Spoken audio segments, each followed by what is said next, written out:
Hey, my name is Adam. Thanks for checking out the podcast. If this is your first time listening, thanks so much for stopping by. This is episode number 8, and it's been about a month since the last conversation with Colin, so I apologize for not putting these out sooner. But as you know, life goes on. Um, Life with a toddler and life as a freelancer definitely takes its toll. I'm actually currently under the weather with a nice little sore throat, so I'll keep this short and brief. I want to give a quick shout out to my first two patrons via Patreon because I'm experimenting with inviting in listener support for the show because I'm not really seeking out any kind of ad sponsorships the traditional way at least. So a big shout out to Ben Garrett and Michael Park for being my first two patrons, trailblazing the way to fully sustainable listener support. That being said, I'm excited to introduce you to my friend Malika Ali Harding.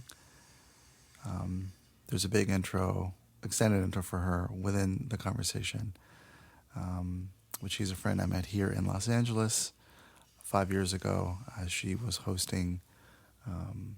she was curating an art show in a gallery that she ran with her husband and partner, which I was a part of, which was really fun.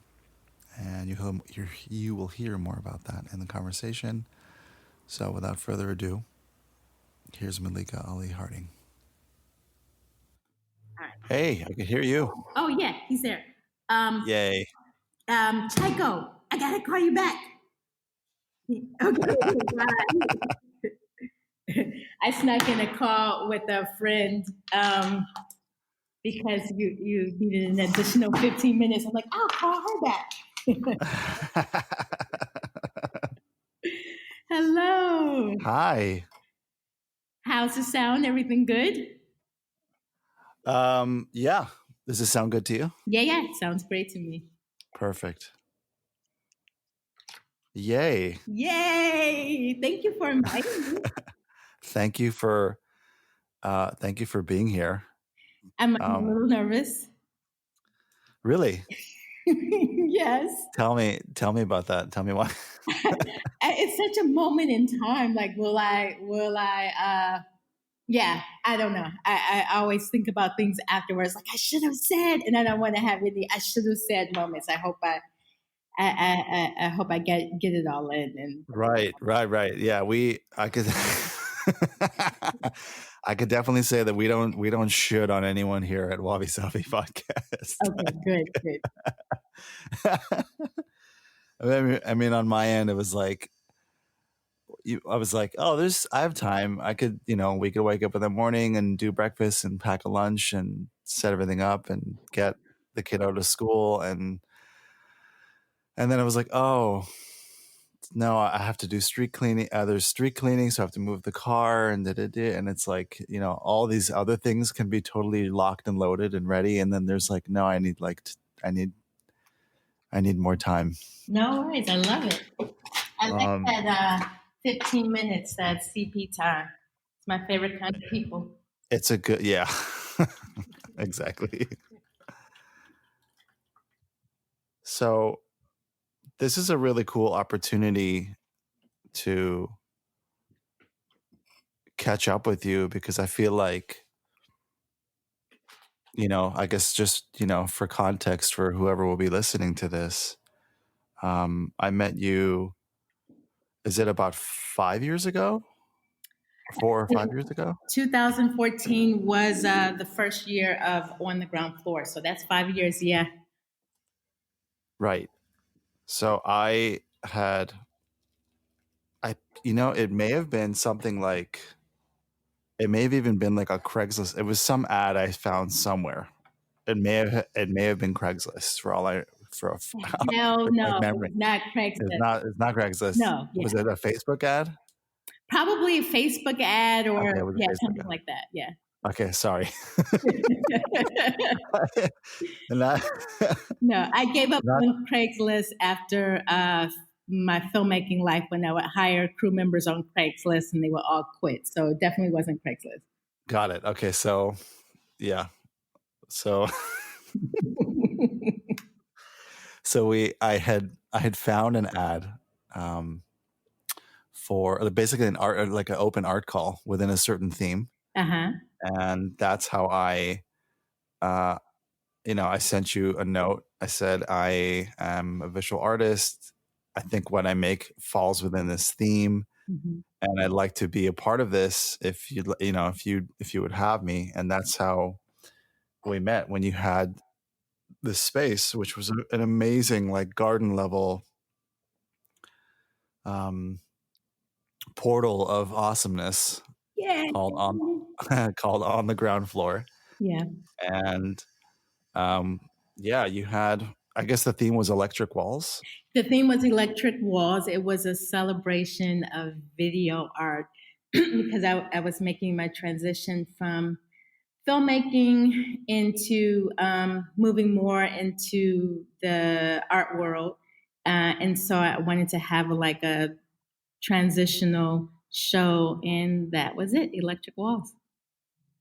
And you had other shows after that or before after that as well. Yeah, we organized shows for 2 years, and then started an art blog uh, from the that kind of grew out of the exhibition space too. Mm-hmm. Yeah, we had And you shows were after Electric Walls.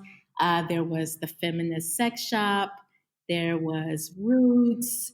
There was Bang Bang. Like anything that I had questions about that was happening in the world, I would make an exhibition out of it and invite artists to participate. What an amazing form of like immersion slash learning slash inquiry Yeah. is to. I never asked you about it, until you just mentioned it just in this moment. Like anything you wanted to learn about, you basically called it into your space. Yep. Yep. Exactly. And I learned a lot from all of the artists who exhibited in the space. The conversations that we had were rich. And yeah, we never made, honestly, one of the things that, the reason that I stepped into it is because I was tired of being broke as a filmmaker. And I thought maybe I can make some money in the art world. And I still never made any money. I feel you. At that time, I was like, maybe you know what? I'm not making any money as a bass player for the last 9 or 10 years. Maybe I should do this visual art thing. Yeah. And what I had brought was this like, kind of DIY, sort of, augmented reality, tiny installation of these three pieces. Something that I had debuted in a group show the year before that. I don't know if you'd heard of this organization called Create Fixate, but that was where I had started with that installation. And yeah, so I definitely feel you on, let me try this out and see if this will work, Yeah. because whatever I was doing before that was not working. Exactly. Yeah, no, I don't remember Create Fixate, but I remember looking at the exhibition that you were in before, and being interested in the work, and seeing how it would interact with the other projects that people hung on the wall in the space. Yeah. Yeah, yeah. So yeah, so there we are. But what I did walk away with was like a rich community of artists and a greater appreciation for what visual artists bring into the world. I think they are deep thinkers, and they challenged me to like just take a deeper dive into the world, into the way that I see the world, my own sort of points of views, questioning them, and yeah, I like working with artists better than I like working with actors. Sorry, actors.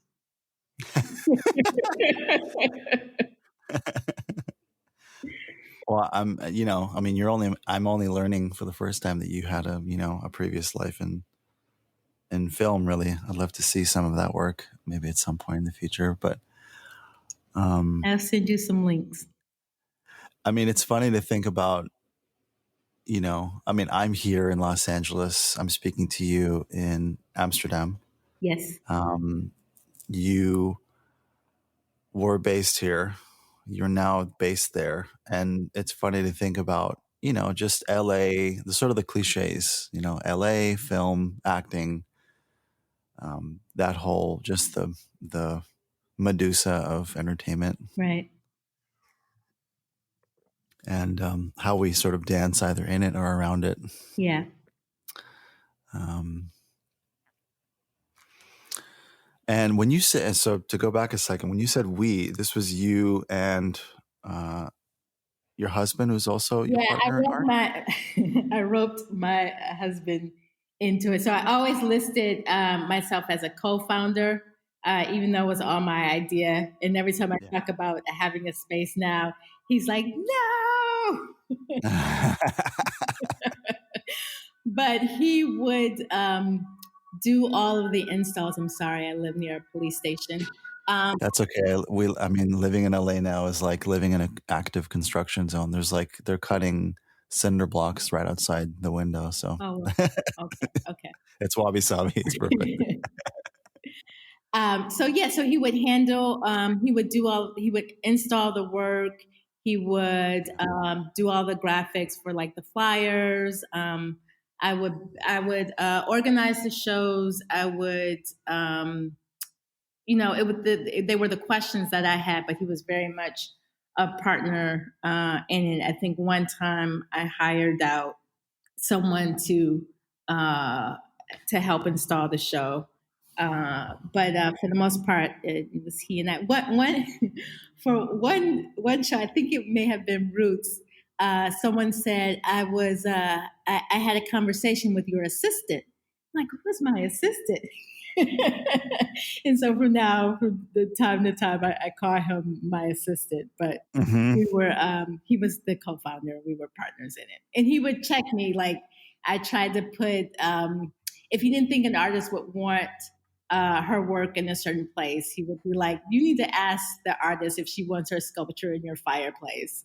I'm like, "It's Right. perfect here," Right. And so yeah, so it was a partnership. It was a family. I took over that space downstairs.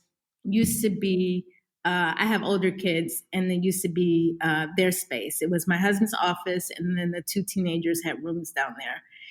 And then when my son went to live with my mother in Ohio, and I took over the office, and then my daughter went to college, we transitioned their space into the exhibition space. But when they would come home, they would host, or I would hire all my daughter's friends to we had like a food show, and they would help cook and serve. And it was really sort of like a mom and pop family space for art.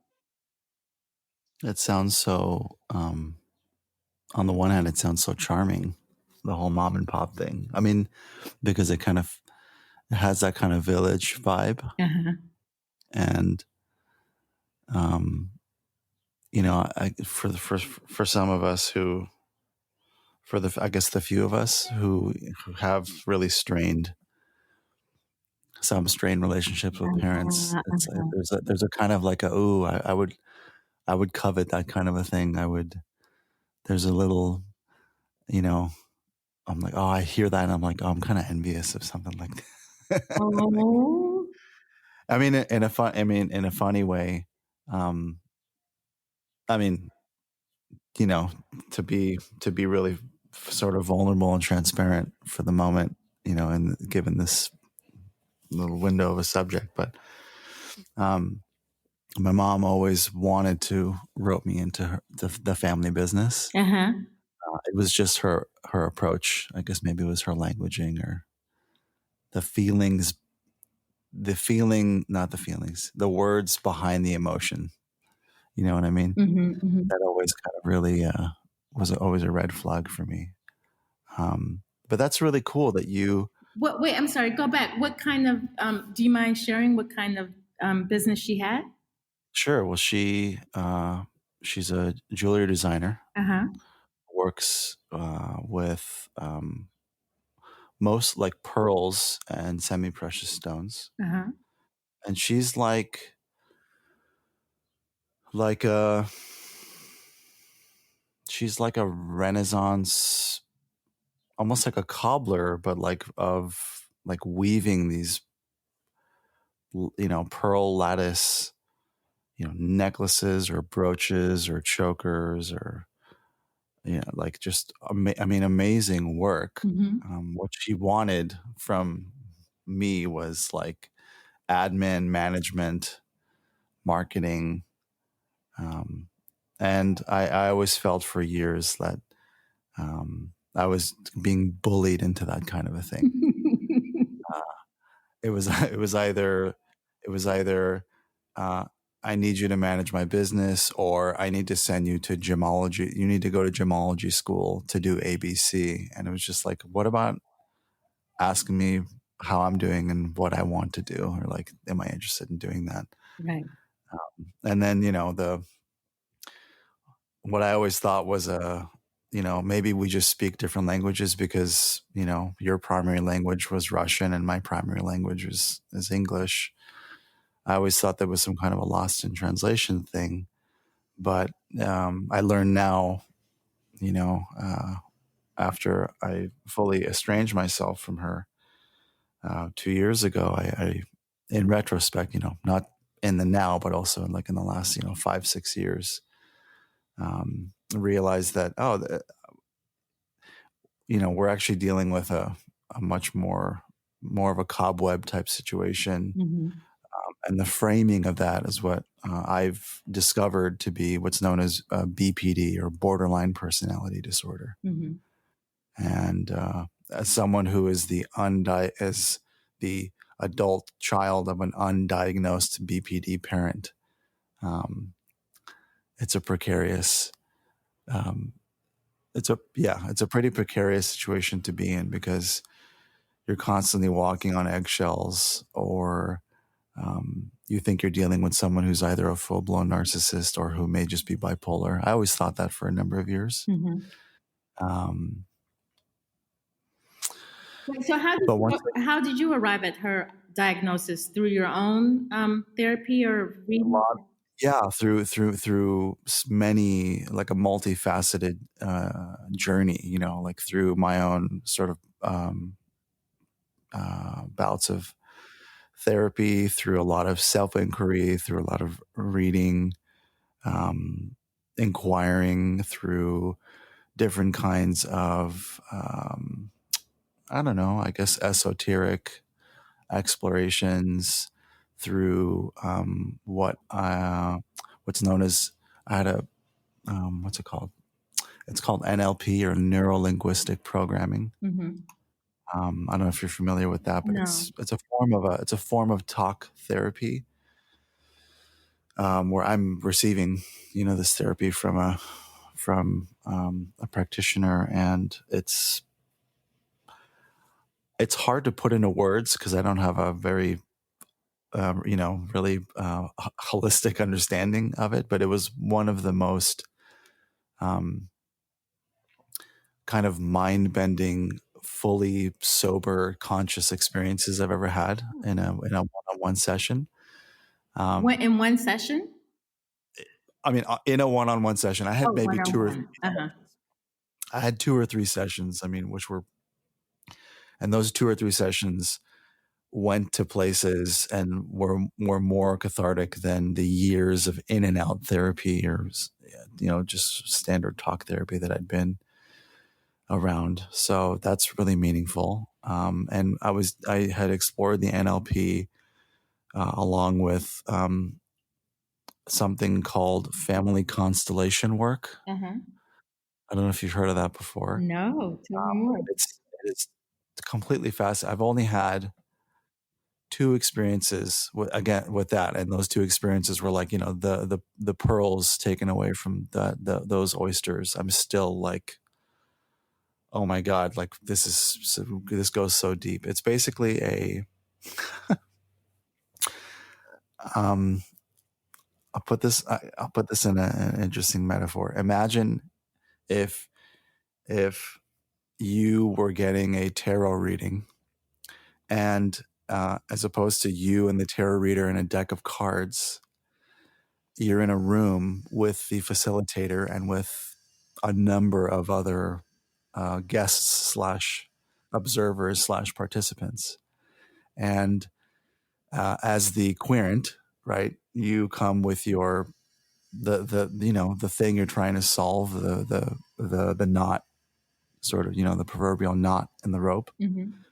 And I I sat down on the chair. I gave my spiel. I was asking my question, like, how do I deal with so and so? Or,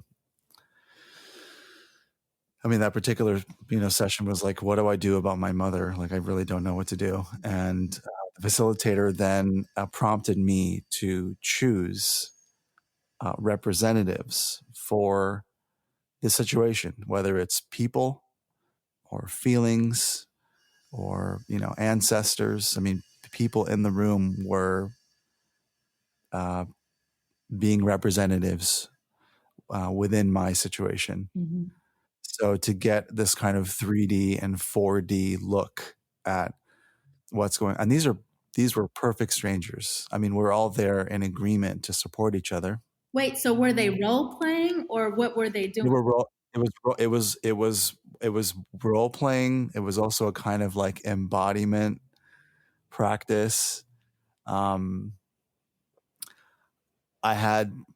picked someone to be representative for my mother, to basically role play my mother, role play my father, role play my sibling, role play myself. Mm-hmm. It was, it was a real mind fuck. I mean, it, again, like I choose this sort of, the umbrella metaphor of a tarot reading, because on the one hand, I'm getting this observer view on things, but I'm also watching interactions. I'm able to watch from different angles or from different seats or different positions. Mm-hmm. And I'm watching these people play out my family's drama on the fly, but also that's being led by the facilitator, And that was, between that and the NLP, that was really just kind of explosive for me. In terms of really getting a lot of, getting a lot of perspective in, having only recently at that time, this was about 2 years ago, having learned about, what BPD is, and how it's not as, it's not so black or white in terms of with, just if you're dealing with a full-blown narcissist or if you're dealing with someone who you think may be bipolar. And of course, there's the whole undiagnosed um, fact in this whole equation that I have to act on my sort of gut instinct, and also my looking back at this miserable archive of just like 10 years of like toxic relationship or like toxic communication, which was also co-opted by her husband. And me coming to the choice to estrange myself from my mother and her husband, and to include, my partner and daughter in this situation. It was This wasn't years. the sole choice of your partner? No, Oh. no, my partner has then had then, and to this day remains just in support of what I need to maintain my well-being. Wow. And to be in good relationship. And whether she has her opinions or not, and she does, it's regardless of her opinion, She wanted to support the route that I wanted to take, and I had, before the full on estrangement, I had, um, experimented with these sort of temporary Berlin walls of like, 2 to 6 months or 1 to 6 months of like, okay, no, no, no communication. I need a breather. And like after these periods of several months, I would watch myself contort in a pretzel out of a displaced guilt or shame, um, Mhm. and would then like make these prostrations and like, oh, I want you to be a grandmother. I want you to be present in some form. And after, one or two or three or four hangouts, I would just start to lose it again. I would not be in a good place. That'd be, all these triggers that I would be experiencing. And, I mean, this subject is a really, really big one, and I'm happy to go into it and on many, many levels, because I actually feel like it's something that not many people talk about, Mhm. especially having just come across the portal of Mother's Day the other weekend. Mhm. Um, like for that weekend, I just spontaneously put together a small like piece and I published on Medium, which was basically like, quick reflections from the son of a toxic mother on Mother's Day. Mhm. I'll have to go I back mean, and read that. yeah, I'll send that to you. I mean, reflections on estrangement from the son of a toxic mother, that kind of thing. And yeah, it's, choosing to estrange is like, it's fucking bold, especially in the face of like, the culture that I grew up in, being, Jewish and having a Russian Jewish mom. It's like, dude, it's your mom. Like, we know she's, a little, it's like having that kind of talk from, childhood friends or from distant family members, that kind of thing. Mhm. It's your mom, she's, yeah, like she is who she is, but she's your mom. And, you should just give in. You should just surrender or whatever, that kind of thing. Mhm. Um, and knowing that I have done that Mhm. year in and year out, just trying and hitting that brick wall and retreating and then hitting that brick wall. And then it's like that cycle for years and years, which obviously came to a head once I became a parent. Right. Um, because at that point I had less bandwidth to do that same, Wile E. Coyote and Roadrunner act. Um, so Oh, I would hate when Wile E. Coyote would come on. I can't stand. I felt like he just interrupted by. It became dark, like the cartoons would become dark whenever the coyote would show up. But go ahead. I'm sorry. They just took. no, totally, totally. I mean, it did.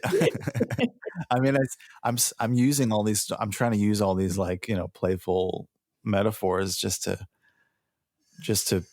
paint it in like a realistic way. Mhm. 'Cause it's not just my whole ethos was not like, well, fuck you, mom, and I'm just not going to talk to you anymore. It's not that simple.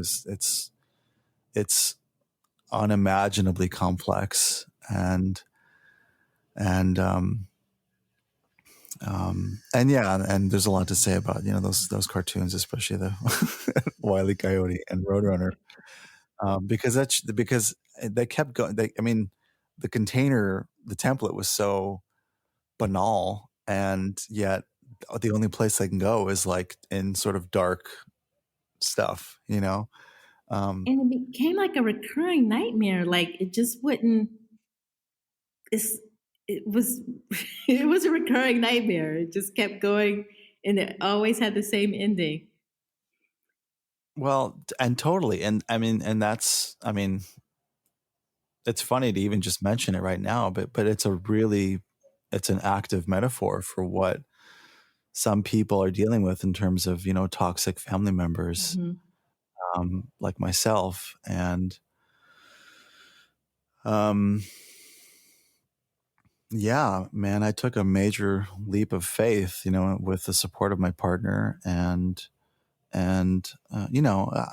I'm not like a, you know, make the call and then never look back. I'm definitely a extra sensitive uh, person, human man person, and I'm always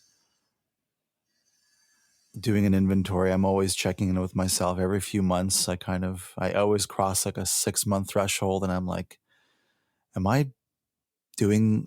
Am I a bad person? Am I doing the wrong thing? Am I terrible? Of course, Mother's Day comes and goes, and so that always happens at some point. So I don't know if anything is forever, but I will say that there was some. There seems to have been some magical spell that I had cast with that decision, because since that time, um, she's really respected this boundary, and to a place of like, I'm just kind of still like utterly speechless, because in a way, my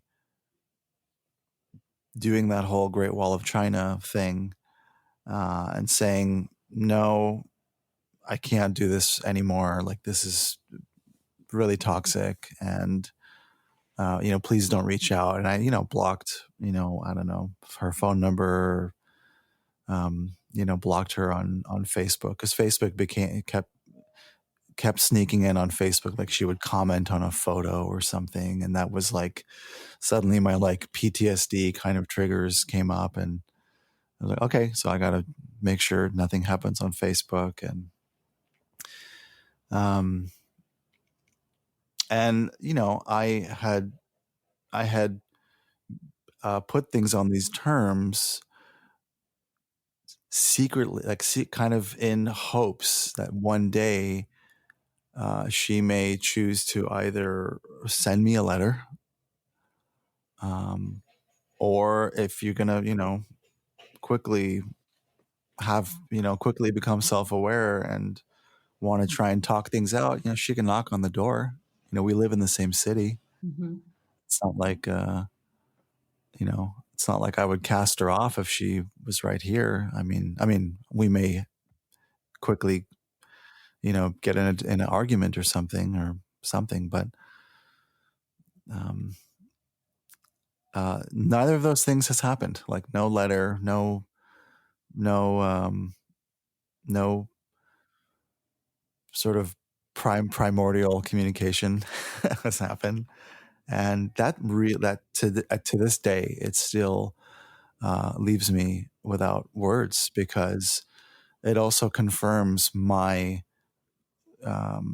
growing, uh, evolving perspective on, again, what I understand to be BPD, which is someone who is dealing with a mental illness, and someone who um, went through her fair share of childhood traumas, as well as trauma with her first husband, who was my biological father. And um, I think the last thing I'll say about it, having spoken about it now for But like, 25 can minutes, we go back for is a second? Like, yeah. is that your mother's language though, to send a letter? Is she a letter writer, or to knock on the door? Like, how does she? I had thought that she was someone who would knock on the door, Mm-hmm. or to send a letter. Mm-hmm, mm-hmm, But maybe sending a letter is not her thing, because again, English is her third language. mm-hmm. Um, uh, Not to mention, and I don't want to get into, how can I say this? I mean, her husband he's a criminal defense attorney, and so since they'd been together, which by the way is a wonderful partnership. I mean, I can recognize that and appreciate it from afar, That they have a because they're wonderful partnership. they have a wonderful, like, secure and supportive Oh, partnership, wow. together. And I can recognize that, in whatever proximity I'm in, whether I'm far away or even in the the headache of being close to them. Um, so I'm grateful for that. But as as the person that he is, and I've been estranged from him for a year longer, for 3 years. Um, she wouldn't write a letter, because whatever letter she would write would actually be his languaging, because he's got a better grip on the English language than she does. So that's never come down the pipeline, which is fine. But I think the thing that I'm still coming to terms with, even now, a couple of years later, is just realizing that uh, whatever I had done or not done, or whoever I am, or whoever she is, or what she's went through, the person who is dealing with BPD is someone who, even to her children, uh, can only offer conditional love. There wasn't really a kind of an unconditional love going on, and I'm not going to blame her about it. Mm-hmm. But I can recognize that in this period of the way that we're relating, which is not relating, um, you know, as someone who became a parent recently, just barely 4 years ago, and made the requests that I made as a new parent, along with the support of my partner, in terms of the ways that we wanted her to engage, or we wanted her to be present, and the fact that she uh, shot whatever we had requested down, like, well, I'm the mother, we're not equal, and you do what I say, and that kind of mentality, that kind of response. Um, yeah, it really kind of drives home this fact of, she's someone who is incapable of unconditionally loving anyone, including her children. And it's not her fault, because she's dealing with a mental illness. Um, she wouldn't know that, of course, because I don't think she's self-aware to that point. But as someone who's on this side of the fence, um, actually, I don't even like the term. I've been using this terminology of, like, walls and fences. I don't like that anymore, because it's a little too realistic. Because Mm-hmm. there is no fence. It's just living in a different reality, choosing a different reality. Um, uh, yeah, I mean, again, I'm still, reeling from it, like, day in and day out, of, differently, but yeah. I think, though, under, coming to an understanding that you are loving conditionally is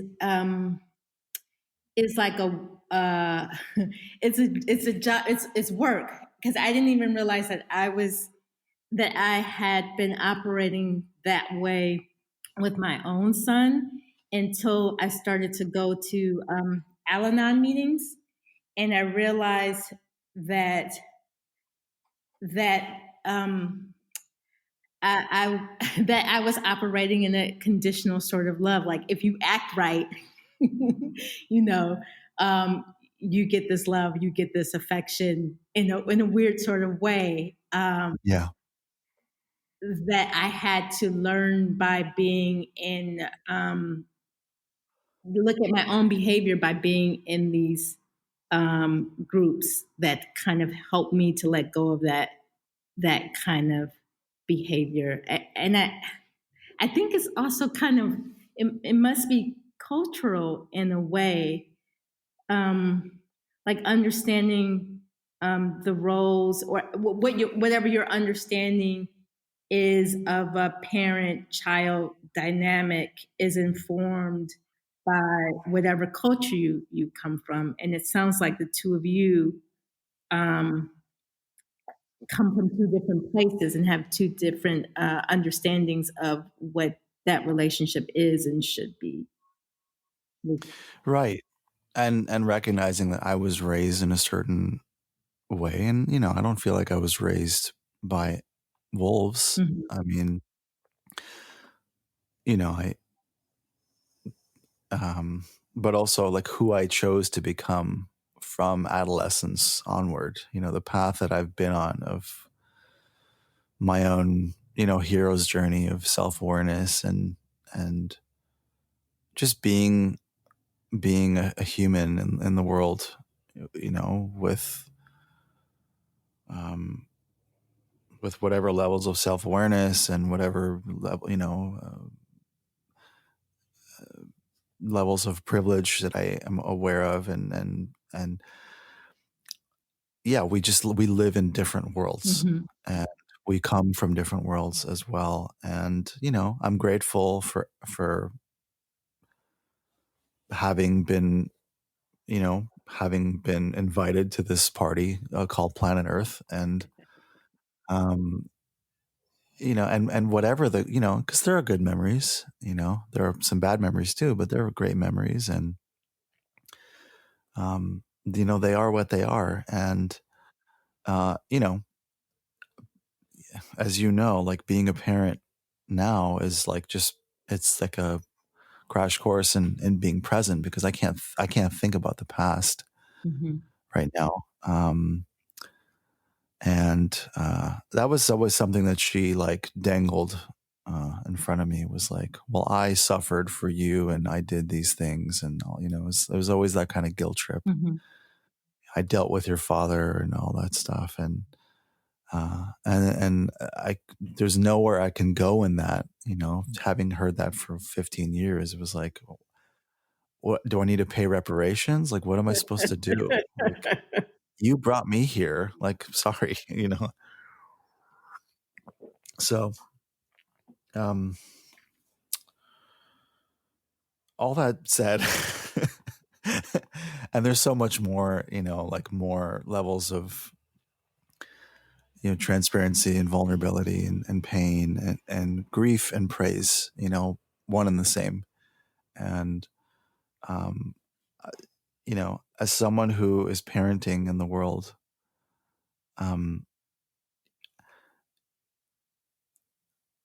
yeah, this is and this. I mean, it's so even ridiculous and funny to ask a question like this, but it's like, how did you make it work? I mean, having being someone who you've you have 3 kids altogether.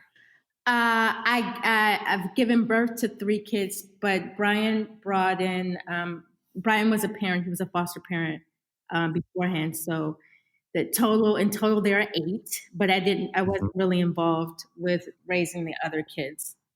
Just briefly, there was some intersections. So Hmm. 3. The answer always gets complicated, but yeah, I've mothered 3 children fully for most of all of their lives. You've mothered 3 children with more than one father. Yeah. Or there was Brian, and then there's a previous. I mean, how Whose name shall never be mentioned on this podcast. never? Yeah, never. Absolutely. Yeah, I'm. Yeah, I just wanted the context. I don't want to get into the story, but Baby daddy number 1. Yes. yes, baby daddy number one, and it's like how you're a parent, you have more experience. Like, what are your and what were your support systems like? Did you have the support of like your parents? Yeah, I had my mom. I had my son when I was 19, my first year at Howard University. Go Bisons. Hmm. And then I had my daughter my senior year, and then later, while I was in film school, I met Brian, and I said, my poor baby, I said, listen, I'm done having kids. So if you want to do this marriage thing, you have to know that I'm not popping out any more babies. And then he said, that's a big sacrifice, but okay. And then on April Fool's Day, uh, we tracked it back to April Fool's Day, and he's like, "I gotcha." That's awesome.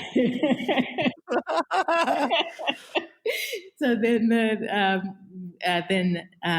Nayako came into our lives, and we're all better for it. She's such a great kid and a unifier. But my mom supported me while I finished school. She took care of basically she took the kids. She took care of the kids while I went through school, and then after I graduated undergrad, the three of us, me as a single mom, I moved to Boston with the kids, and I found my support system through work. The job that I had at an advertising agency, they covered, they had a daycare attached to the agency, and they covered for my daughter to go there. And I found another son for my school.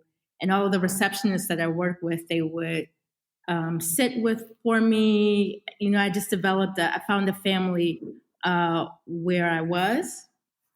And Yeah, it takes a village, man. yeah, Awesome.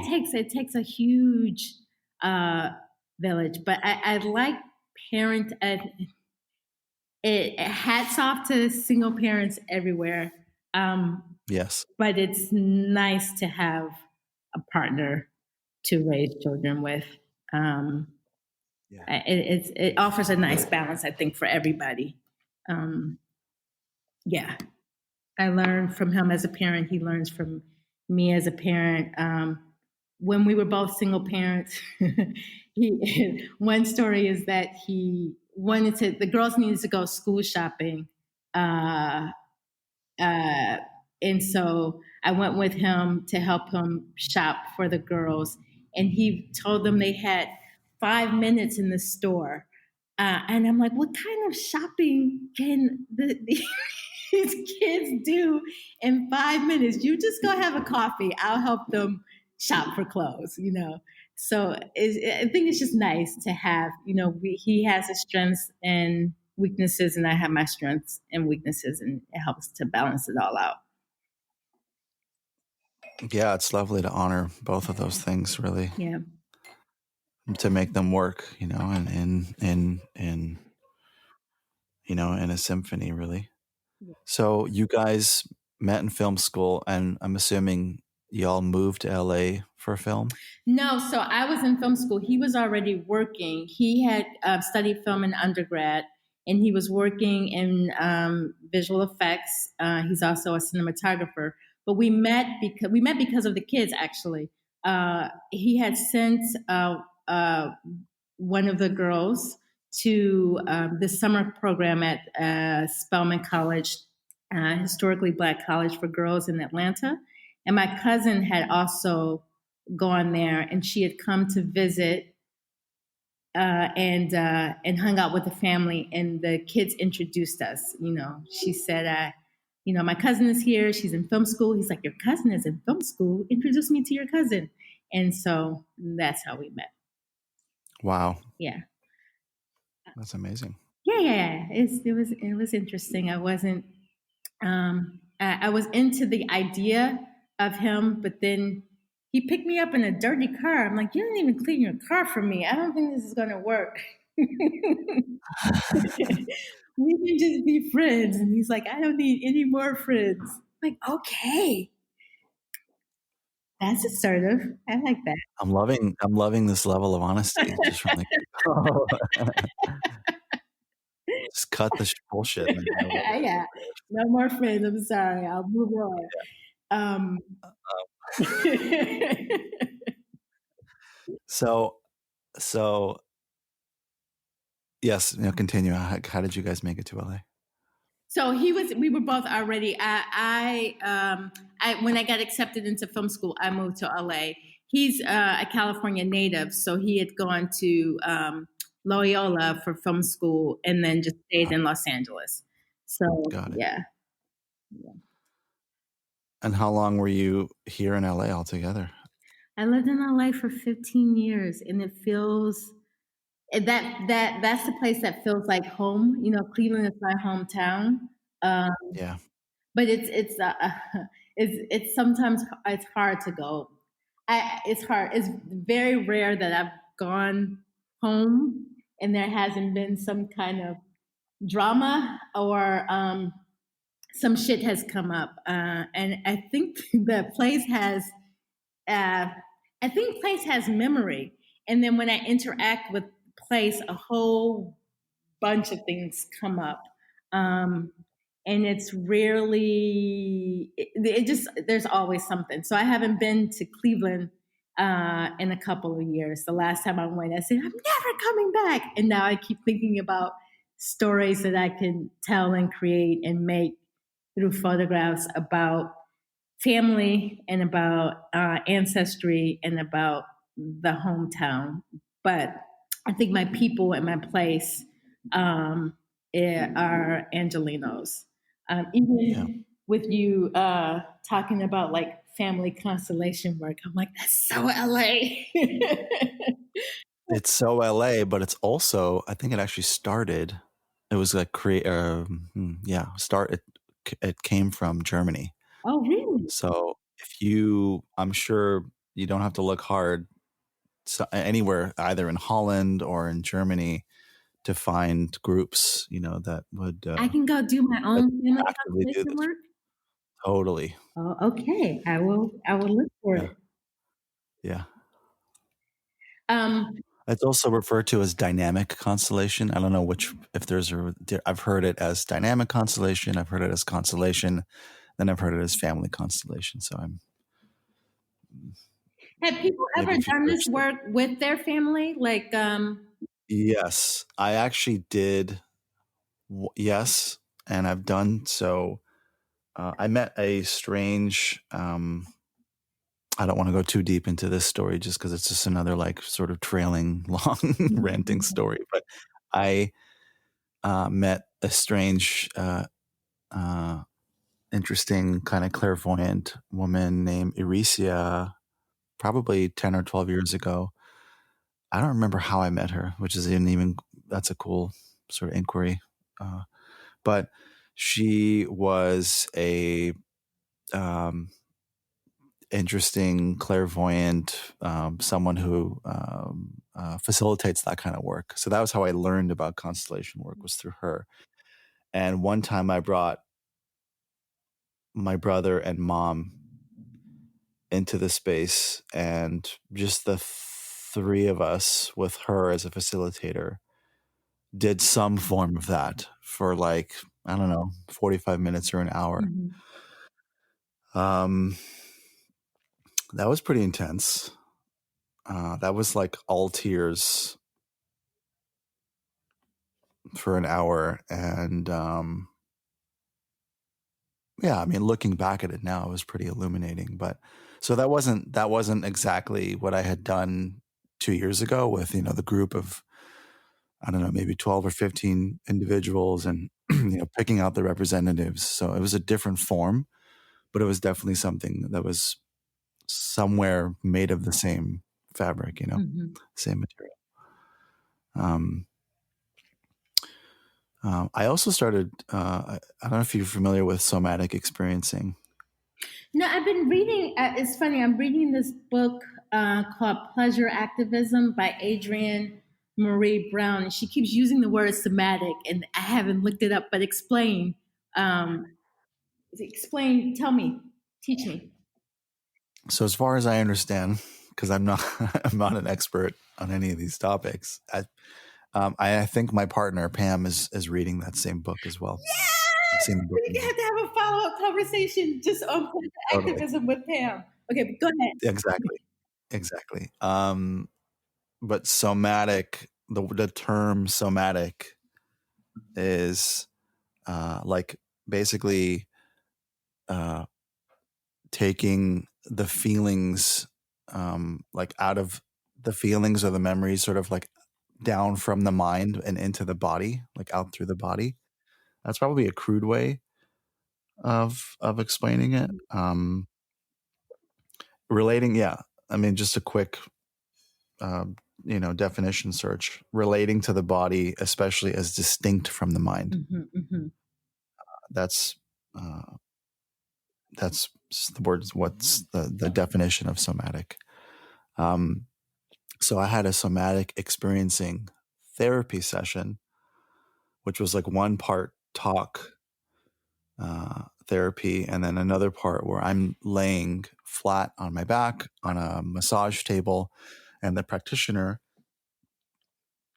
has their hand or their palm behind one of my rib cages and basically like reading my pulse and helping me navigate through the same, like a knot or a thing, a query, something that I'm dealing with, the reason why I'm there in the office to begin with. And yeah, I had one session, again, almost 2 years ago, and I'm still unraveling or sort of peeling that onion because what I got from that was I came in there to address, the, because it was that year, just months prior, that I like did the estrangement, and I was like, what am I doing? And, coming up on that 6 month mark, and like, why do I have these PTSD kind of reactions to things that whatever my mother may say or do, or what am I feeling anxious about, those kinds of things. And the nugget I got from that session was something like, okay, look, when you're an infant, or when you were an infant, when you, Adam, were an infant, um, when you're feeling like you need something, you cry or you make sounds, you're seeking you were seeking connection. You wanted to be met in the eyes or something. And it's not like you never got it, but there was some of that was missing for you, probably as early as an infant. And this is the root of your anxiety in the world. And like, this is how it manifested in, Adam, the dad, the man who's 35 years old living in Los Angeles. Like, that is the root of that. And that was such a big thing for me because it began to shed light on my, even sort of pre-childhood, which I have murky memories of my childhood to begin with. I don't have a lot of memories like before 6 or 7. So that was a big thing for me to get that kind of, information. And Do people remember before 6? oh yeah, I mean, not just that, but I would talk to Cora, my daughter, who's turning 4 in like a month and a half, and she will tell me things that she recalls from being like 1.5. I'm just like, in my mind, I'm like, holy shit, you remember that? Like, oh my God. But will she remember when she's 10 or 12? I'll see. But I've spoken to people who have memories of being like 2, 3, 4, some even before 2. I mean, I'm I'm hearing that from these individuals, and I'm just like, that's amazing. But I'm also like kind of taking it with a grain of salt, not to doubt what they're saying, what they're sharing, but like, I mean, it's in a way, it's like a form of abstraction to me, like to have memories that are so young. My But mother claims, and you can hear the doubt in my voice. My mother claims remembering being brought home from the hospital. yeah, Yeah. yeah. I always feel like there's a grain of truth to everything at minimum. So you probably, Maybe, I'll, possibly. I'll, Just because I don't I'll remember probably, that yeah, day doesn't mean that she yeah. exactly, exactly. Um, God, I mean, 15 years here, that's home. That's a long time. Yeah, I thought that I would never leave Los Angeles, and because I've lived in a few different cities in the states, and I thought that we bought the house, and I thought, and the house became our home, and we we shot films in the house. We had exhibitions in the house. We had every kind of party you can imagine in the house. We had fights in the house. We grew up in, our marriage grew in the house. Our family grew up and grew out of the house. So I thought that was it. But while I was working with the artist, I remember that at some point in time, I wanted to have a global experience. I wanted to live abroad. I wanted to live abroad while I was in college, but I didn't feel that I could because I also had the babies while I was in undergrad, and working with artists who, first of all, I was working with artists from around the world, and I was working with American artists who were going everywhere in the world. And I said, I can't serve these artists if I myself am just stuck in the States or stuck in California or wherever I was keeping my body. I need to start traveling again. And so I went to the Venice Biennale 2015, and I went by myself. And it was such a creative awakening for me. I realized, even though people were giving me the English, I realized that because I didn't speak the language, because I didn't know where I was, because everything was new, that I had become complacent in Los Angeles and comfortable. Sure. And that complacency was not necessarily the best thing for any kind of creative practice. That and I felt when I left Italy, I felt like I was born again in some way. Like I had this, like there was an awakening, and I wanted more. And so then I came back and I started talking about moving abroad and looking at different cities that we can go, what would be best for us, as for all three of us together. And we really looked everywhere. Like I thought I would end up in South Africa, and then I started reading up. I started talking to people who have visited and reading statistics, and they still have a. I don't want to go from like racism in the United States to just a different form of it in Yeah. yeah.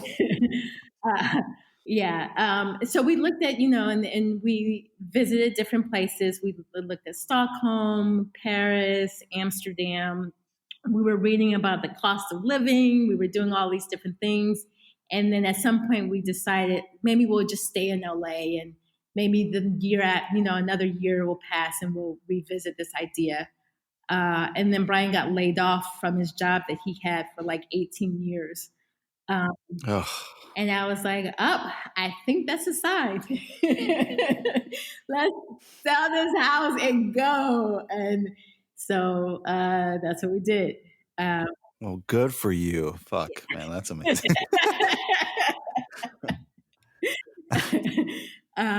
So yeah, and then we didn't know it at the time, but we ended up coming at the best time for our kid, because they put her in the city of Amsterdam is 50% expats.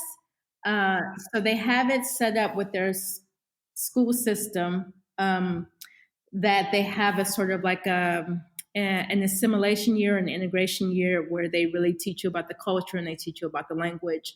And then the following year, for her, she would have had the testing that tells you what kind of high school that you get to go to. And so we made it just in time for her to learn the language and test in the language and have time to do all of that before she transitions into what they call high school. Wow. And how old is she? She's 12. And She's 12. She's 12. Amazing. Yeah. Yeah. Wow. What a impression. I mean, I remember being 12, but I mean, just what an amazingly, like, the moment. Yeah. As you say, the phase, like that impressionable time. That's amazing. And how are you guys liking it? I love it. I fall in love with Amsterdam every time spring hits. In the winter, I'm like, what the what The the fuck hell am I doing? are here? Yeah. But spring comes and I fall in love with the city. And it's good.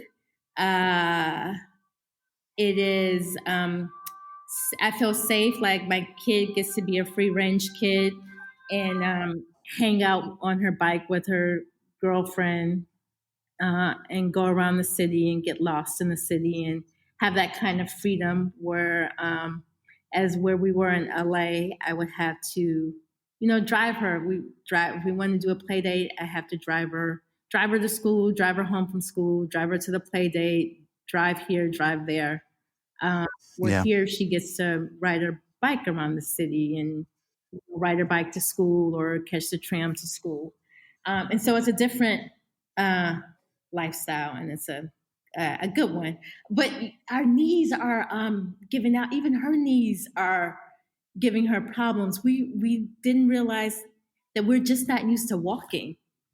And so I had to start going to a physical therapist and learning how to walk, a physical therapist and a podiatrist, so I can figure out how to walk correct, how I'm supposed to actually walk. Isn't that strange? Well, no, that sounds. I mean, is it strange? I don't know if it's strange. I mean, that sound. I mean, what a great way to like to get to the root of a problem, Yeah. right? Um, I've always heard it like when you get to a new city, you got to buy a new pair of shoes. Oh, really? So you got to break. Like I think I've heard that just in terms of like when you get to New York, leave your fucking shoes wherever you came from, and like buy a new pair of shoes in New York because you're gonna learn how to walk in New York with this new pair of shoes, like that kind of thing. Uh-huh. I wonder if there's a kind of a similarity there. Maybe, probably. But how was that for you? Like with those sessions, it worked out. Yeah, I like physical therapy. Yeah, yeah, yeah, it was good. That's great. Yeah. So how long have you been there together? We moved August 2017, so we're approaching our 2 year Mm-hmm. anniversary and the end of our first visa. So we have to reapply for a visa that gives us, that if we're approved, will give us an additional 5 years in the Netherlands. And then after that 5 years, if we learn the language and take a test, we can get permanent residency. That's wow. Yeah. Yeah, that was actually, I feel like I just missed a question in that. It was like, how did you, having chosen Amsterdam, like what was the visa situation like, getting there? Like how did you agree with, what agreement did you get into with the government Well, to be there? I thought we could figure it out on our own, and it didn't work out that way. So we ended up hiring a lawyer that another family from California had introduced us to. He's Kurdish and grew up here in the Netherlands. So we learned about there's a Dutch American friendship treaty that allows Cool. American citizens to come here and start a business. And Wow. you're supposed to keep a certain amount of money in the bank. Your business doesn't Mm-hmm. necessarily have to make money, but you have to maintain your savings. Mm-hmm. And you can start whatever kind of business you want to start. And so I started Story Rebels, which is, it took a long time to figure out what to do, but I landed on hosting writing and creative wellness retreats. We had our first one in Marrakesh last year, and we're having another one in Sicily this September. Amazing. Yeah, it's been a journey. I actually don't think I'm an entrepreneur. I'm learning that I don't think I'm an entrepreneur, even though the first one sold out, and we still have some time for people to register, to complete registration for this next one. Is there are five people who are registered, and we have 4 more spots. But I don't think I am. What I figured out is that we have held like entrepreneurship as like the gold standard. We think cities should be entrepreneurial, government should be entrepreneurial. That I realized that when you're not that, you can feel like a failure. But I'm just not a fucking entrepreneur. I know I'm not. I no, and I agree with you. I mean, the whole entrepreneurial thing is just a fucking construct Yes. that was born out of the American, the 21st century American dream. And I too, I'm not entrepreneurial, for better or for worse. And yeah, you really, you can't help but feel like you're kind of shat on by society. I hate to be so crude about it, but at least I started a podcast. Yeah, good job on the podcast. So, but that's amazing that you like you hosted people in your home, in your gallery, in your space, and now you're doing it in a new way. You're hosting people through a process in an amazingly beautiful location. So you're like free of your biases and your comfort zones. I think that's amazing. Yeah. It feels amazing. And I could see through the first one how even the journey as a filmmaker like prepared me to host the people in Marrakesh, because it felt like it was a big, like I just did a big production, and everything was planned for, everything was organized so that people can come and be free and live in the space. And that also, like, one of my life through lines was bringing creative people together, whether it was like writing a screenplay and getting a DP, a production designer, the talent, all of those people come together in that space, or having on the ground floor and inviting artists into that space. Like, the through line is that all of these creative people get together and we have a good time or a bad time, or whatever the time is that we have that experience.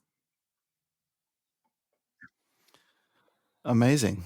I mean, you've done it once and you're going to be doing it again. And then we'll see. We'll see. One of those dates, so maybe people who are listening could register. Okay. So the registration deadline is June 30th. We're meeting in Sicily September 13th through the 17th this fall, and they can go to storyrebels.org to see the complete itinerary. But there's some writing workshops, some portraiture, because I picked up one of the first things we bought when we sold the house is a camera. I picked up a camera and started shooting. And so some of the discoveries that the writers and other creatives make during their time in Sicily we'll take those discoveries and have like a portrait session around whatever they've learned. We're riding in a helicopter over Mount Etna, horseback riding, lots of food, and picking herbs. It's on an organic farm in the eastern part of the island. So yeah, check it out. Yeah, it sounds pretty terrible. Who should sign up? Who should sign up? Like, who do you want there? Let's see. So I'm calling it a writing retreat, but really, like the first one in Marrakesh, there was a screenwriter, a poet, and a memoirist. But mostly there was a designer. Anybody who is creative can come, or who sees themselves, who see themselves telling stories, visual stories, in whichever creative way of their choosing. Like there's an interior designer who's coming on this trip. There's a playwright. There's a film producer, a memoirist again, and I'm forgetting a fifth person. I'm sorry, fifth person. Um, But that's cool because, like, you know, hearing this, I mean, it speaks to me, and yet I harbor this really long expired story of like, well, I'm not a writer. I don't know how to put words together, but I do feel like I'm a storyteller, and I do feel like I absorb stories or cultures or experiences and memories and such. So if I wanted to sign up and felt like, well, I'm not a writer, I probably shouldn't be there. That's not the case. It's really for it's creatives. really for creative. It's for storytellers, and whether you're a writer or not, really. Exactly. Yeah. Amazing. Yeah. Because, yeah, whether you're a writer or not, however you bring story and narrative to your work, you are invited. Amazing. Yeah.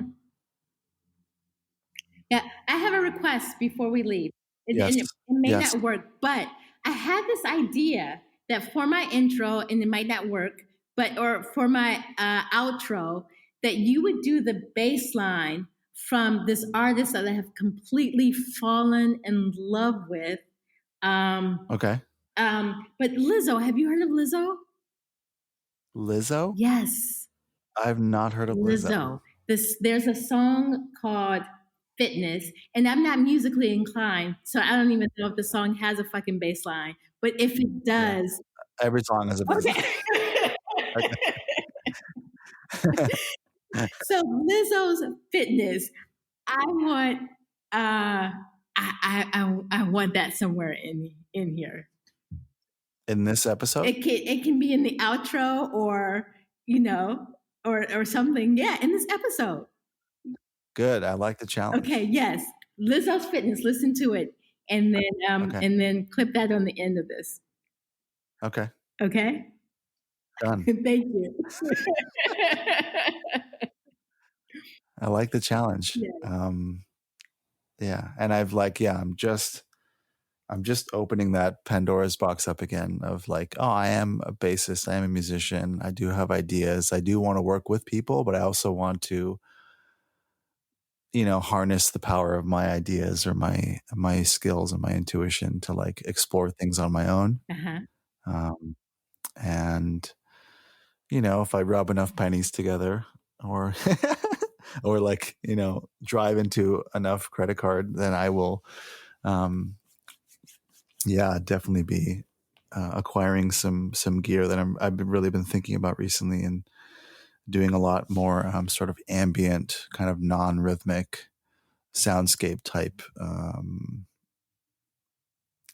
Not exactly compositions, but they're more like explorations, you know, like these kind of soundscapes.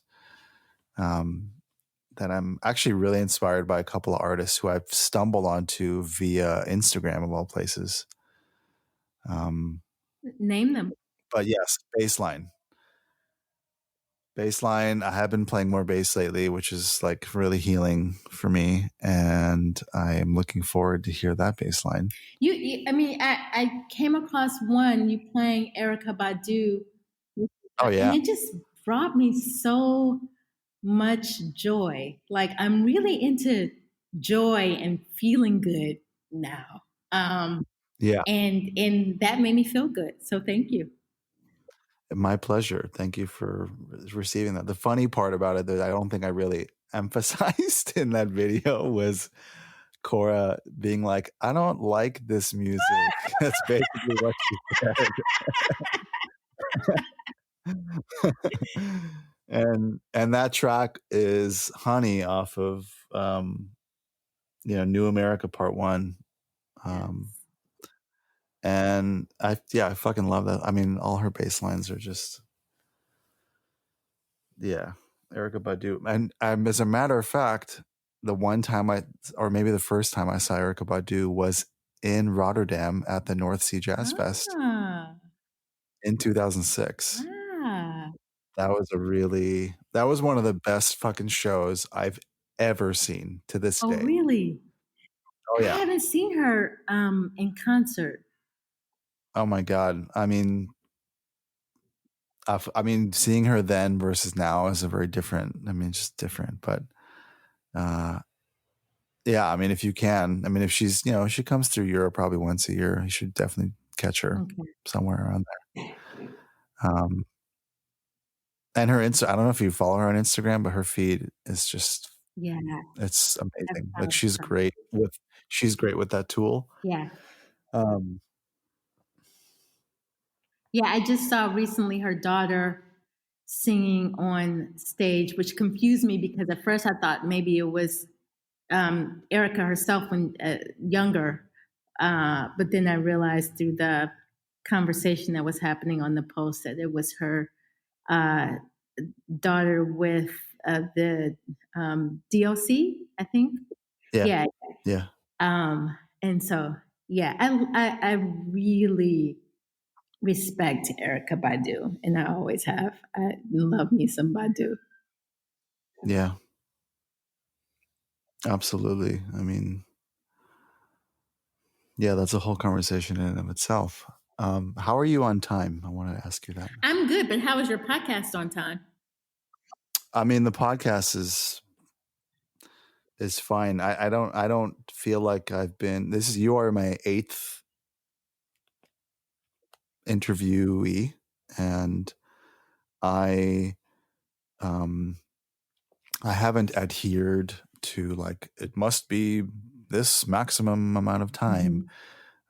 or you know, I'm good for time. I have some more time. Um, I love I mean, the reason why I do this is because I love the free form nature Mm-hmm. of this container that I've set up, but I also like touching on a couple of subjects, especially through the lens of what I understand to be wabi-sabi, which is even why I called the show this, because I didn't know what the fuck to call the show. Mm-hmm. Um, and because I'm not, because I don't have a grip on, the aesthetic or that worldview, but I definitely feel like you know, I think at a young age or younger age made friends with, uh, imperfection or impermanence, Mm-hmm. especially even now as a parent. It's like, haha, like I want to live forever now, but no one's going to live forever because we are bags of flesh walking around a precarious place. But I wanted to ask you what your experience is, what your firsthand experience is of being an expat in a country like Holland. Like, what is your expat experience like thus far? I think my expat experience is allowing me space to explore identity in a way that I would not have been able to at home. Um, because it allows me to place culture in context. Like I can see Dutch culture in the way that it differs from sort of the larger American culture, and in which ways I am an American, and which ways I'm not. In all the ways that I'm not Dutch, but I can respect the Dutch. Um, Yeah. and even having an immigration attorney who is Kurdish, um, Yeah. like brought many insights into my own experience as an African American expat. Uh, and I'll tell you how. One of the words that I hated when I was growing up was this word minority, right? I'm like, I'm black. I'm fucking a global majority. Don't call me minority. But when I look at the Kurds and I see how they are an ethnic minority and how that plays out in all the different places where they are in the world. I can see the similarities um, uh, as African Americans being an ethnic minority in the United States, and how globally ethnic minorities are treated, around the world, and how there is a sameness, and how the larger population sort of like treats and regards the way that there is otherness or difference in their ethnic minorities. And it helps me to sort of like place myself within that context and then come to understand the ways in which, one, I was a minority in the United States, and two, and understand that there is a distinct culture that is African American, which has like its own different like multi-layered ethnic components. Yeah. But still, that is both different than the larger population, and sort of also influences all of the different cultural groups that make up the United States. So like I've been really like wrestling with identity and coming to understand who I am and what my place is in the world.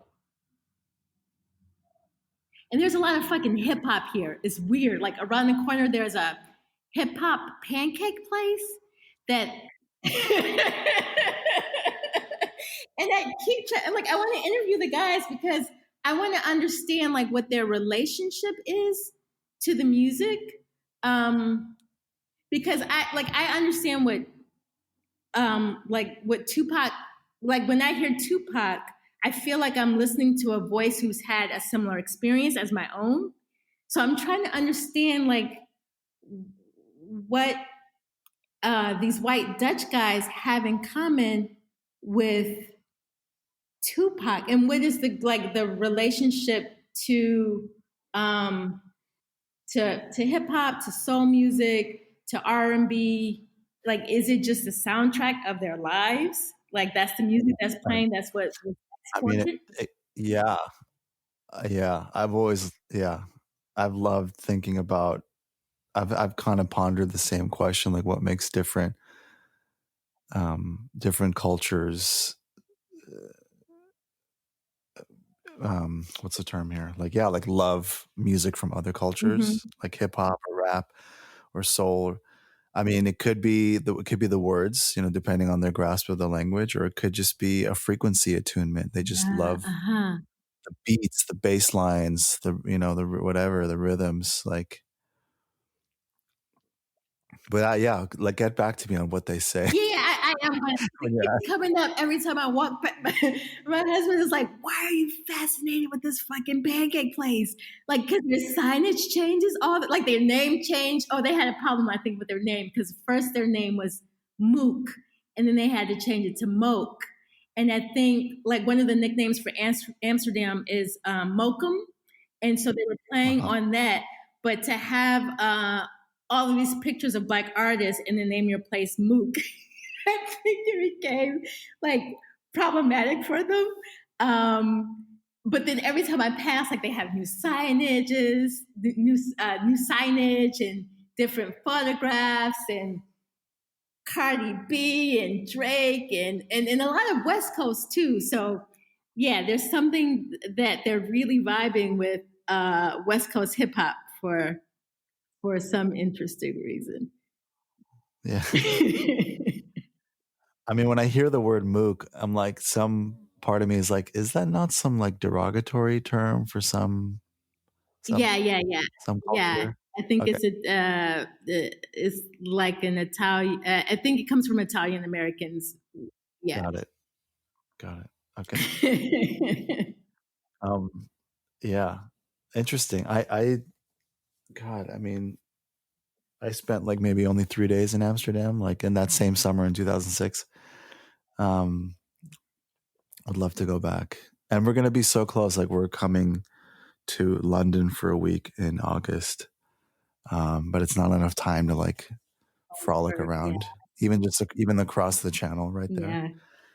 Um, but we have like our sort of annual, like London's like a mecca for us because my partner Pam's extended family is like all like Londoners, and her grandparents are there, and they're, you know, they're getting older, and so we just make it like, every year have to come at least once. Very nice. Yeah, which is really beautiful to like to be folded into family in that Yeah. regard. And we're not married, so it's not, it's just a different, unique perspective on that. We're together and we're committed and we're raising a daughter in the world, and yeah, just to be like somewhere, part of this family is really special to me because I didn't have grandparents like that growing up. Yeah. I didn't have grandparents Um, either. yeah, Speaking of, the Dutch kids take a cycling test. They have to take a traffic, like we passed a driver's test at 16 or whenever we do it. They have to take a cycling test at 11 or 12 years old.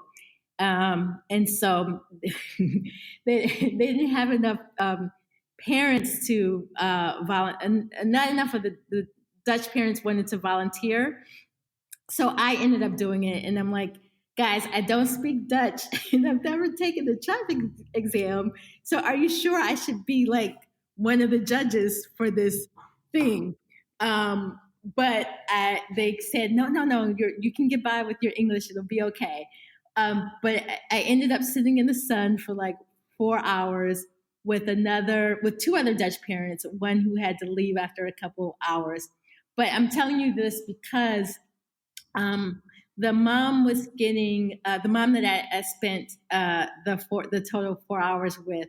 She's getting married in the next month, and she and her partner have raised three children together, and marriage wasn't on the table for him. I think she wanted it, but he didn't. But they had this partnership, and she's like, it works. And then last year she said he came to her and said, I think we should get married as a way just to celebrate the life that we built together. And so then she started telling me about the process of her wedding and all of this stuff. But I just thought it was an interesting step that they would have built this life where their kids are almost uh, grown, and then one day, they said, "Okay, we're going to uh, have this different way of honoring our union." Um, that was interesting. I don't know. We talked about her wedding for like half of the time. that's amazing. I mean, I love that like as a creative act that involves everyone, Yeah, yeah, and they, all of our involves the family are kids. coming from different places in the world, and it's like this Yeah, big festive family celebration, and it just sounds so amazing. yeah. Well, it's just funny to also bring up because like this season right now, we will have gone to 3 weddings in 4 months. We just came from one we just went, we just went to one in Cancun, Mexico a few weeks Uh-huh. ago. Oh my God. That's another conversation. But that was a family wedding, destination wedding. That was a fun and expansive experience. And then we're going to one in Big Sur for friends like in July, and then another one here in Northern California, of friends in August. So yeah, it's a lot. There's a lot of wedding going on, and it's interesting to be around it. And every time I'm around it, it helps me gain my own, you know, uh, unscathed perspective on, what union is and what co-collaboration is, because both of us, both Pam and I are children of like pretty destructive marriages, I would say. Mm-hmm. And yeah, it's fun to just have whatever we have be our own, Right. and not like adhere to, wait, you guys have a kid and you're not married? Like, what is wrong? Right. You know, like, well, I don't think on those terms. Like, it's different. You know, like I don't. Yeah, anyway, I think you get the gist of it. But No, yeah, I do. My husband, when I met Brian, I think his parents had recently his parents had divorced when he was an adult, and he said he didn't believe in marriage. And I didn't know anything. I really didn't know anything about marriage. I only had my fantasy about what a marriage was supposed to be. And also at the time, I was like, I didn't grow up in the church. I grew up. I grew up in what I call a hustler class, like um, yeah. And so, and my mother was raised in the church, but she didn't. We didn't go. That wasn't her. A part of her value. We used to sneak out, my cousin and I, when we would go places, like we would go to churches and get baptized. I don't know how people like baptize other people's kids, but we were like baptized several places around the city trying to find religion. So then I started I went through this really like religious phase, and was learning all of these things about marriage and what it's supposed to be and how it's supposed to work. And one of the ideas was that the man is the head of the household. So when we were dating, yeah, yes, I said, one, if we're going to be together, we're getting married, and two, you're the head of the household. He's like, what the fuck are you talking about? I don't want to be at that. I don't want to. I want to be. If I'm going to be in a relationship, I want it to be a partnership, right? And so it's like the beauty of partnership, I think, is all of the learning and unlearning that you get to do together about, what things are supposed to be and what you have. And I think it's a process that we're still getting through. But yeah. yeah. I mean, this totally unlearning it's harder, but I think it's better. And I say that from a biased place. Like, yeah, we all grew up in this like patriarchal society, depending on whatever religion or culture or old country or whatever the flavor is. I mean, the world is this like majorly patriarchal thing, and and I watched the version of patriarchy or head of household stuff come to a tower of flames in my family. So it's like, oh, well, I'm not gonna do that. Yeah. I'm not interested in that. It's not my personality. There was no real model for me other than like watching failure, which is it's a different conversation to get Yeah. into. But so yeah, I love hearing that. I love hearing how how other families, how other parents, like how it's like a co-op kind of a thing. Yeah. And we have this third leg who just stepped into the room, and we have to sometimes she's always like, my kid is always there. She's always commenting on our relationship. Oh, did you hear her, Adam? Did you? Yeah. Yeah. So she says she's not. You don't comment. No. Okay. Yeah. So we have this like third eye on our relationship, who is, she's family, but she's also in the marriage and outside of the marriage, but constantly a voice or in sort of what's happening in our relationship. And then Again, man, it's like it takes a yeah. village. All of it takes a it's like it takes a village. If you don't have that, like how do you create it? I mean, which is funny because like I just got elected to sit our family got elected to sit on the board of our co-op preschool. Ah, We um yeah, we're like a member family of like the oldest running co-op preschool in LA, which is really cool. And I'm now it's probably mostly going to be me because Pam is super busy like Wonder Woman. But we are we're now going to be the co-op council member in our school. So now I have to report to the council of co-ops like in oh California, wow, council of co-op preschools. But I'm also the community liaison with the neighbors around our school because our school is like nested in this like neighborhood at the edge of Silver Lake. And yeah, I like just pursuing that feeling of like it takes a village of like I want to see how other people parent. I want to see how other systems, how other organizations, similar organizations are like uniquely their right. own, that kind of thing. Um, that's so cool, man. I mean, But fun fact: before the gallery it's so was cool. a gallery, Yeah. it was a co-op Yeah. preschool. We had a cooperative preschool for 1 year.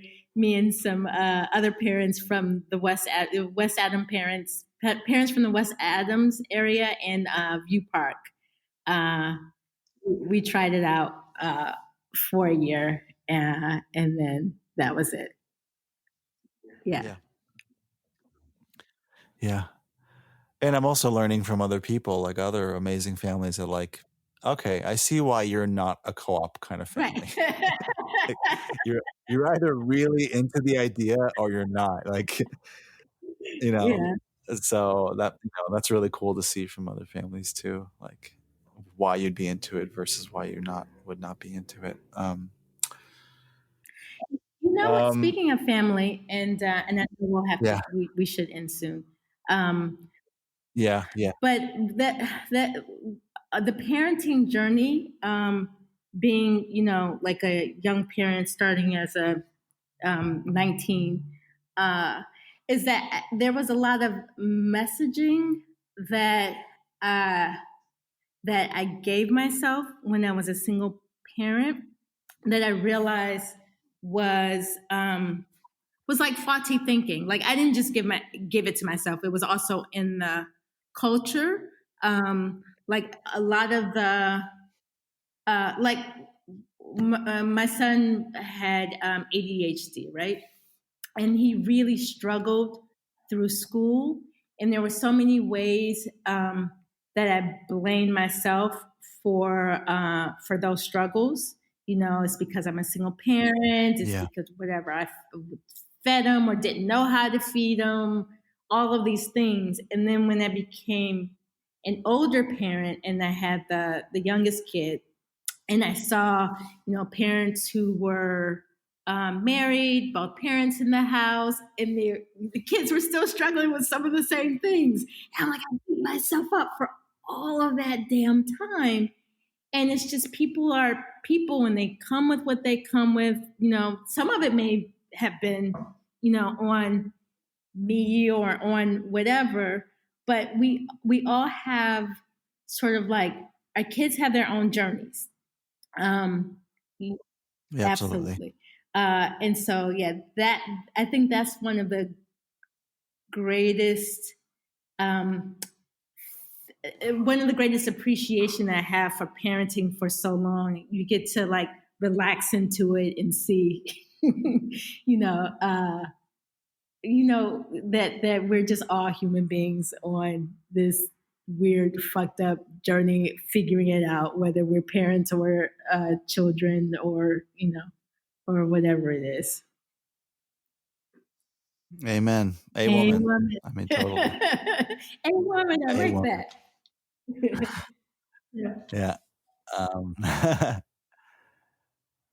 well, shit. To be continued. I'd love to come back and talk more, like about like after your next uh, retreat, um, and yeah, just like follow up conversations. I don't want this to be kind of a one and done thing. Like I want to hear Yeah, bring hair hear in the next hear. time that we converse because I want to talk I about will.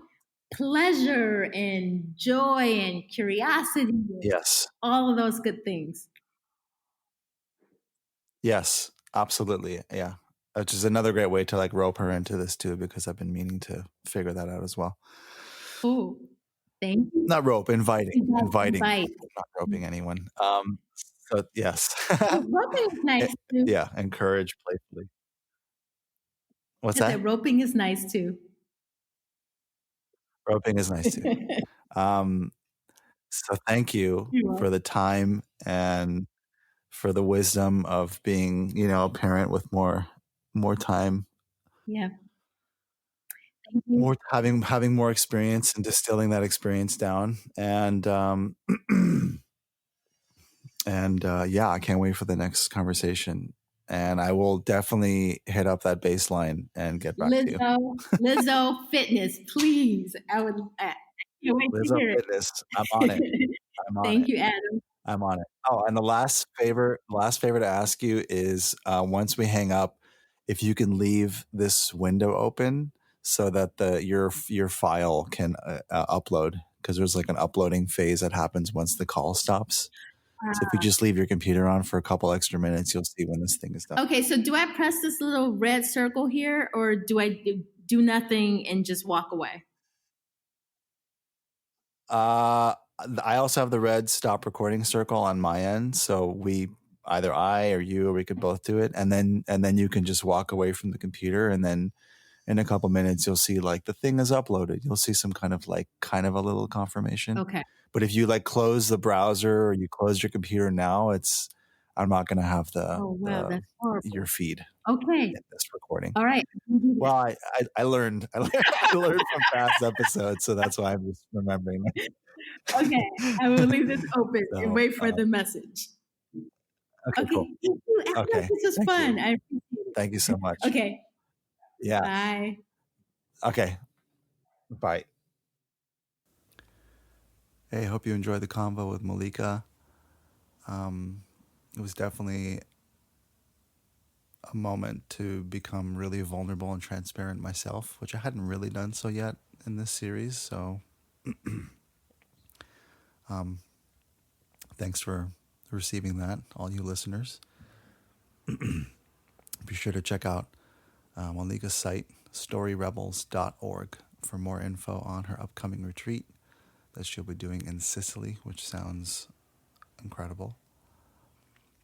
And to respond to her challenge of playing Lizzo's Fitness, instead of adding it to this episode, which is purely audio, instead I'm going to direct you to my Instagram feed, wabi-sabi podcast _, to check out the song there.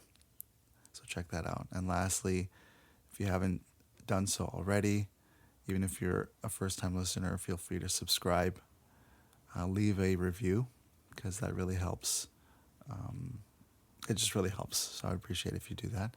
And if you would love to support the podcast directly, I just set up the Patreon, which is patreon.com/wabi-sabi podcast. And I have a couple of tiers there for different levels of membership. And there are some really cool benefits there, like some art that I'll send every year, depending on how much you are going to donate to the cause, to help build resources, expand this show, maybe add like a video component to it. I have some ideas. Anyway, check that out and have a great day.